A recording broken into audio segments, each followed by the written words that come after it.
What's up, it is Ben Shepherd here and welcome back to Runthrough TV, and on with me today, one of the biggest names in all of triathlon. I'm Lucy Charles-Barclay. I'm a professional triathlete.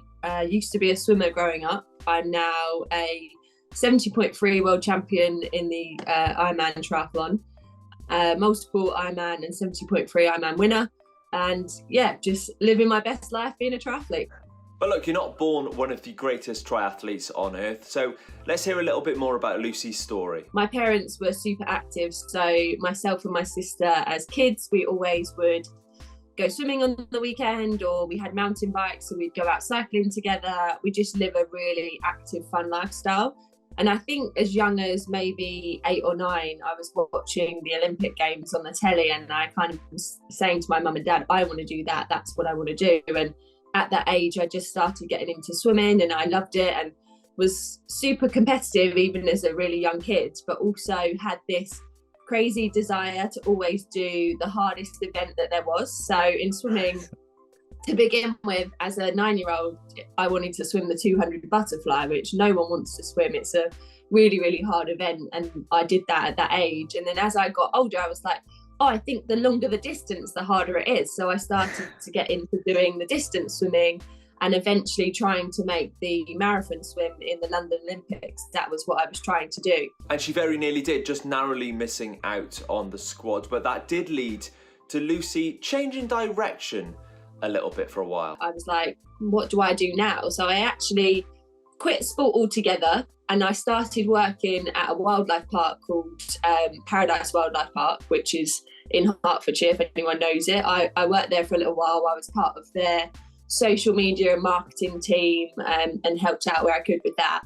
And then whilst I was working there, I missed that kind of competitiveness, the need to train for something and that kind of day-to-day commitment to a training plan. So whilst I was working there, my now husband and we signed up for an Ironman triathlon, not really knowing what we was getting in for. We didn't own anything other than a mountain bike. At first we thought that would be fine to do a triathlon on. Soon realised that you're never going to finish an Ironman on a mountain bike. And I don't actually know if you're allowed to do it on a mountain bike.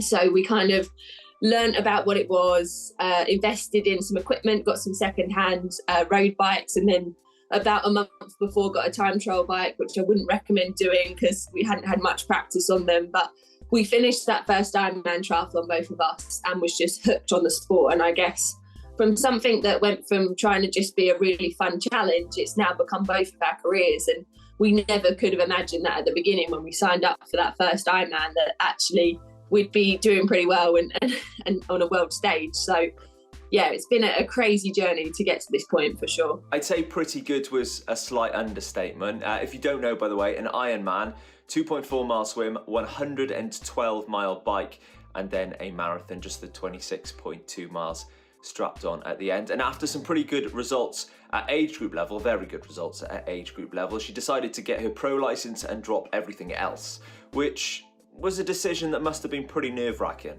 Yeah, it definitely was quite scary because I remember at the time I was living at home and I was kind of struggling to make ends meet as a triathlete. It is an expensive sport with all of the equipment you need, traveling the world, it isn't cheap. So I remember thinking, like, this has to work, otherwise I'm not going to have the money to fund this career. So it meant that I did just go all in. I was like, I've got to commit 100% to make this work, to the training that I need to do. And it took me back to being a swimmer where it was a full commitment to a program of swimming in the evening, going to school day and then swimming in the evening after school. It felt like that again, with a full commitment to what I was doing. And I knew I could do it because I'd done it before growing up. But this time there was more implications because financially I had to support myself. I wasn't going to ask my parents to drive me to training and back and support everything. So it was a real gamble, I guess. But I knew that because obviously my husband was doing it as well, with both of us committing fully to what we were doing, that hopefully we were going to be successful. And kind of sat here now, I feel like we definitely have been successful and all of the hard work has definitely been worth it. That swim background that Lucy worked so hard to have has been pivotal in some of her successes, clocking swim course records right across the globe, but how is it now balancing swimming with the other two disciplines as well? The girls are constantly trying to improve and close that gap down, and it becomes tough because I'm like, do I now invest more time into my swim to try and pull it back to even closer to the level it was when I was a swimmer? Or do I invest my time into continually trying to improve my cycling and my running? And I guess that's the fun of triathlon. You are deciding, where do I put my effort in? Where do I try and gain my advantage? And it's becoming more and more tactical as the level rises. And in the last few years, the female field has just gone from strength to strength. And we have different avenues for racing now with different circuits happening and more exposure and prize money in the sport. So that's only going to raise the bar, and it is exciting. It just means we have to work even harder to stay at the top. So yeah, it's very exciting for our sport. Training is tough, really tough, and even tougher when you're dealing with a big injury like Lucy had last season. I had a stress fracture in my femoral neck. So I remember being told around March time that my whole season was pretty much, I needed to look at next year rather than focus on this one. They said that was a smart thing to do. So the biggest highlight for me was definitely coming back and winning the world title at the long distance championships in Slovakia, because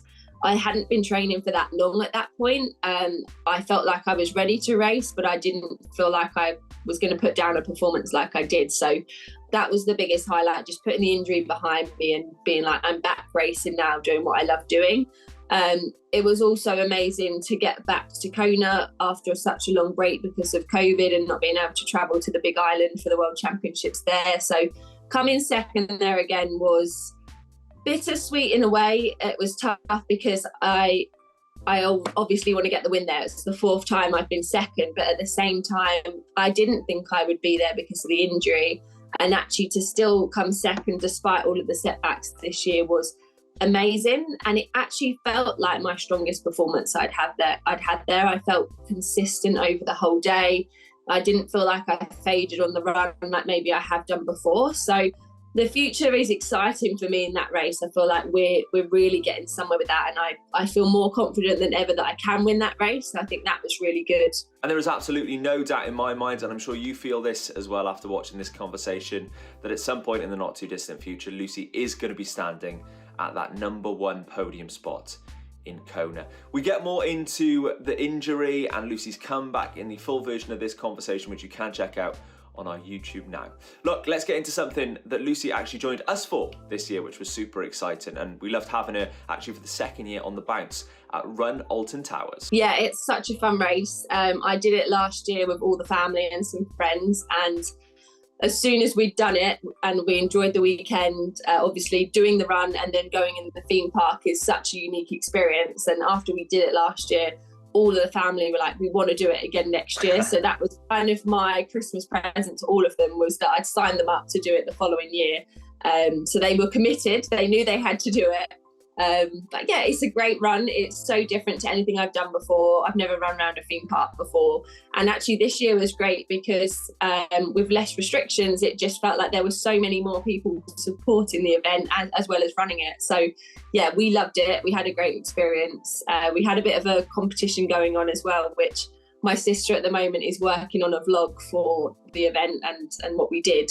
But we had a little bit of a competition going on because we are super competitive as a family. So I won't give too much away, but my sister's working on the video at the moment and I think it's going to be a really fun one. And I've linked that video in the description of this one. It's a really fun video, really nice little twist, and we'd loved having Lucy again at Run Alton Towers. So fingers crossed she comes back and makes it a third year. Okay, if you're looking to get a little bit more active going into the new year, rolling on into 2023, I thought I'd get from Lucy some tips on how you could do just that. Yeah, I think even with my training now, when I have a bit of a break from training, the hardest thing is getting started. And I think that's true to anyone who maybe wants to get fit or kind of change their lifestyle, make it a bit healthier. The hardest thing is actually just getting on that road to starting. And once you're started and you're in it, it's quite easy because you're on a roll, you're committed to doing it. And when you have like a streak of working out maybe every single day, you don't want to break that. So just getting started is the hardest part. And especially this time of year, it's dark, it's cold, you get home from work and the last thing you want to do is get out the door and run. And actually the hardest thing is getting out the door. Once you're out there, you can actually enjoy it. Like most of the time I do, but then even if you don't enjoy it that much, the second you get back in the door after you've done the workout, you just feel amazing, you just feel great. So yeah, that would be the first thing I would say, is just try and get started. And I think the nice thing with running or triathlon is it's quite a community-led sport. So there's always going to be a local club you can join, or rope your friends into going for a run or a ride with you. Like, the more people you're doing it with, the easier it is. So that's definitely kind of my advice for getting going. And actually, sport has taught me so much. I think I couldn't really begin to tell you everything, but it's just taught me to be dedicated to something. And the easiest thing and way to be dedicated to something is setting a goal. And it doesn't need to be a massive goal, but if you haven't got goals, it's difficult to know why you're doing it. So even me now, yes, I know I want to win this race or this one, but if I don't have small goals in the middle, I still find it hard to work towards that big one. A massive thank you to Lucy. I know her schedule is super busy, and it was a real pleasure having a conversation with her. Like I said, there is a full version of this conversation as well if you want to get a bit more detail about Lucy's story, the injury, and some of the races as well she's been involved in. Check that out on our YouTube channel. Make sure you do subscribe here on Runthrough TV as well. Lots of you aren't, so if you're watching this, click that little red button. It does really help us out, and yeah, doesn't cost anything or take much time, so do click that little red button for us, and do give this video a thumbs up as well. I'll catch you again very soon here on Runthrough TV.